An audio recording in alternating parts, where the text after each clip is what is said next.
In today's video, I'm going to teach you how to create an Evernote template. Creating templates in Evernote is a great way to save time and keep your notes consistent, especially if you find yourself typing the same structure over and over again. In this walkthrough, I'll show you exactly how to turn any existing note into a reusable template that you can use whenever you need it. First, open Evernote in your browser or desktop app and make sure you're signed into your account.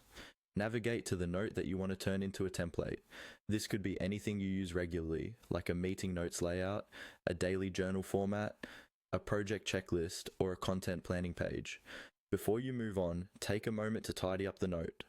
Remove any personal or one-time information, like specific dates or names, so that what's left is a clean, reusable structure.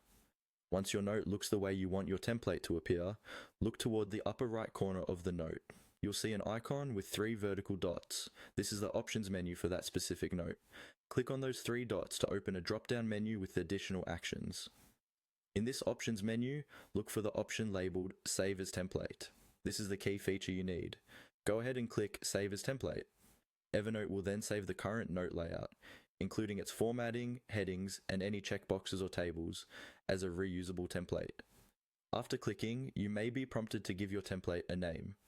Choose something descriptive and easy to recognize later, like weekly meeting notes or daily planner.